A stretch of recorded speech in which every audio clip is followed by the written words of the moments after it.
Bonjour, bienvenue sur mon site. Je m'appelle Maxime Tarcher, je suis psychologue en cabinet libéral et conférencier. Dans cette vidéo, je vais vous présenter les motifs de consultation que j'accompagne et ma façon d'exercer. Ça vous permettra aussi d'entendre ma voix et de voir ma façon de communiquer, ce qui sera quand même plus sympa qu'une description ou qu'une photo de profil. Voici les 5 motifs que je vais maintenant aborder. Les crises d'angoisse, la dépendance affective, la crise de sens, la prise de décision et la spiritualité ou connaissance de soi. Alors je précise que mon expérience ne se limite pas à ces motifs. Je veux ici simplement présenter ceux que je rencontre le plus souvent. Première partie, premier motif, les crises d'angoisse. Anxiété généralisée, troubles paniques, si vous vivez des crises d'angoisse, je peux vous accompagner à les vaincre définitivement. C'est la peur d'avoir peur avec des milliers de variantes comme la peur de mourir, la peur d'aller sur l'autoroute ou de conduire, on parle d'amaxophobie, la peur de vomir, hémétophobie, la peur d'être fou ou la peur de ne jamais s'en sortir car vous avez déjà tout essayé. Ces peurs s'accompagnent généralement de symptômes physiques comme la tachycardie, l'impression de ne pas respirer, des tremblements, des vertiges, une impression de dissociation, etc. Mon protocole est différent de ce qui existe, car il ne s'agit ni de MDR, ni d'hypnose, ni de relaxation, mais d'un protocole personnel. La façon dont je procède est simple, je m'attaque à la peur d'avoir peur elle-même afin d'enrayer l'effet boule de neige.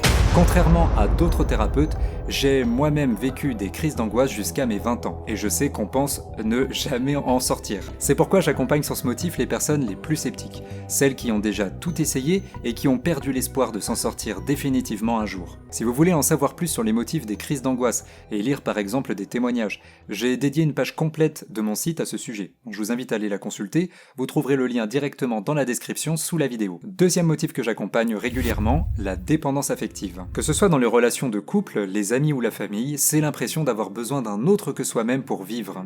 Souvent il s'agit d'une personne qui va prendre une trop grande importance dans notre vie. On redoute son départ et par extension notre propre solitude. Le vide nous est insupportable. Souvent d'ailleurs on s'occupe l'esprit pour éviter qu'il y ait du silence. Je n'arrive pas à le quitter même si je ne l'aime plus, je n'arrive pas à la laisser même si elle me fait souffrir, etc., etc. Je peux vous accompagner pour que vous puissiez vous-même combler le vide et éviter de retomber dans le cycle de la dépendance qui se rejoue d'ailleurs généralement plusieurs fois tant qu'il n'est pas résolu. On parlera de la quête de la solitude ou d'une partie plus jeune de vous qu'on gonflera à bloc en confiance pour ne plus avoir peur de se suffire à soi-même. Troisième motif, les crises de sens.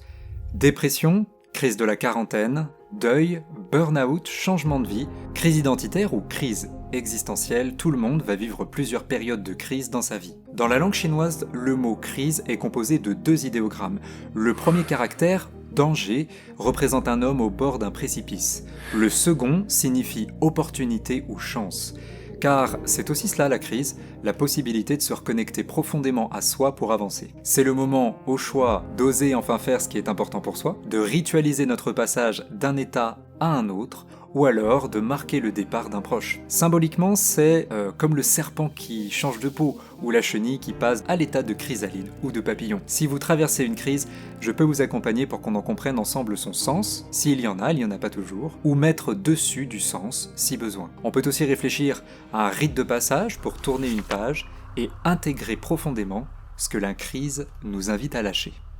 Quatrième motif, la prise de décision. Faire un choix, c'est souvent synonyme de renoncer, et ça fait peur. On sait souvent ce que l'on va perdre, mais rarement ce que l'on va gagner. J'ai peur de dire ce que j'ai sur le cœur, j'ai peur de m'engager, j'ai peur de faire un coming out, j'ai peur de faire cet investissement, j'ai peur de changer de vie ou de voyager. Je peux vous accompagner sur ce motif en vous aidant à comprendre les enjeux inconscients derrière une décision. Pouvoir prendre du recul sans peur du jugement, ça fait toujours beaucoup de bien. Je peux aussi vous aider à franchir le pas vers quelque chose que vous savez déjà plus ou moins consciemment. Mais c'est comme si quelque chose bloquait pour vraiment faire pencher la balance. Si c'est votre cas, on parlera à ce blocage, que ce soit une peur irrationnelle ou une inquiétude réelle de type santé, finances, etc. Alors attention, évidemment, je n'accompagne pas à faire le bon choix simplement parce que je ne le connais pas et que vous êtes évidemment le seul décisionnaire de votre vie.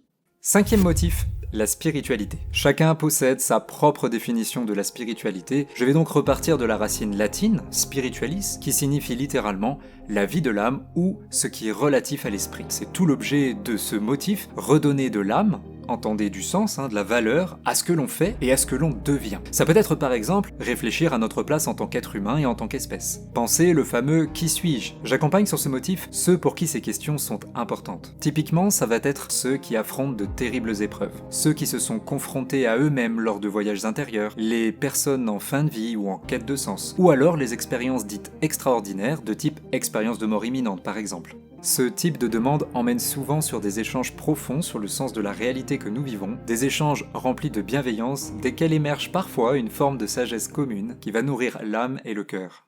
Ok, j'en ai terminé avec les motifs que je rencontre et je vais maintenant aborder les 3 points qui me distinguent dans ma façon d'exercer des autres thérapeutes. Point numéro 1, je ne suis pas un psychologue silencieux. Parfois les psys sont réputés pour hocher la tête et faire des Mes consultations s'adressent à ceux qui, au contraire, aiment recevoir des retours pour que les choses évoluent. Vous n'aurez pas à parler pour meubler, je vais vous poser des questions pour qu'on avance efficacement. N'hésiterez pas à dire ce que je ressens, à faire un peu d'humour et parfois à proposer des idées pour vous aider à passer à l'action. Deuxième point qui me distingue, la durée de la thérapie. Mon objectif, c'est qu'en repartant dès la première séance, vous vous sentiez mieux ou que vous ayez au moins des pistes pour aller mieux. En 2022, plus de 90% des gens que j'ai accompagnés ont réalisé entre 1 et 4 séances avant de sentir des changements bénéfiques notables. Cela vient du fait que je suis très vigilant au jeu de rôle qui s'instaure entre le psy et le patient. Je vise votre autonomisation. Vous m'apprécierez donc si vous cherchez des résultats sur le court ou le moyen terme. Troisième point, je ne m'attarde pas sur l'origine de la problématique. Beaucoup de patients ont bien compris l'origine de leur problématique, que ce soit avec d'autres thérapeutes ou par eux-mêmes. Mais ils ne s'estiment pas sortis d'affaire pour autant. L'intellectualisation d'une problématique psychologique ne règle pas forcément le problème de fond. Dans ma façon de travailler, si on pose le doigt sur le problème de base, soyez assurés qu'on s'y attardera seulement si c'est nécessaire. Ce qui m'intéresse, c'est comment vous aider à avancer à partir de l'instant présent, le plus efficacement possible, vers le mieux-être. Ok, maintenant je vais vous parler un peu de qui je suis. Pour résumer, j'ai 3 casquettes. La première, c'est un peu celle du psychologue moulé à la louche, si j'ose dire, à l'université de Tours de la licence au Master 2. Ma deuxième casquette, c'est celle de conférencier professionnel ou de coach en prise de parole, notamment au TEDx Talks, car je réalise régulièrement des conférences dans les séminaires d'entreprise sur des sujets en lien avec la psychologie. Ma troisième casquette, c'est une spécialisation dans la connaissance de soi, parce que je suis persuadé qu'un gros diplôme n'est pas gage de qualité humaine. J'aime donc tout ce qui touche aux rites de passage qui permettent d'apprendre à mieux se connaître. J'ai par exemple réalisé dans cette optique le pèlerinage de Compostelle à pied ou celui de Rome. Si vous souhaitez qu'on bosse ensemble, c'est donc ces 3 casquettes que je mettrai à votre service. La consultation sera donc un peu différente d'une consultation que vous pourriez retrouver chez un psychologue plus académique. Alors comment faire pour prendre rendez-vous? Si vous souhaitez qu'on avance ensemble, il suffit de cliquer sur le bouton « Prendre un rendez-vous » sous la vidéo et vous tomberez sur mon agenda en ligne. Vous pourrez choisir le jour et l'heure de votre choix pour la consultation, que ce soit en cabinet ou en vidéo. Afin de mieux gérer la demande croissante, il n'est plus possible de me joindre directement par téléphone. Si vous souhaitez être prévenu d'un désistement, il suffira alors d'activer l'alerte de désistement, un petit bouton à cocher sur l'agenda en ligne à la fin de votre prise de rendez-vous. Vous recevrez alors automatiquement une alerte si une place se libère. Enfin, si vous souhaitez consulter des témoignages d'anciens patients, vous en trouverez sur LinkedIn ou en tapant Maxime Tarcher pour voir simplement les avis sur Google. Il ne me reste plus qu'à vous souhaiter beaucoup de force et de courage pour ce que vous êtes sûrement en train de traverser. Prenez bien soin de vous et à très bientôt.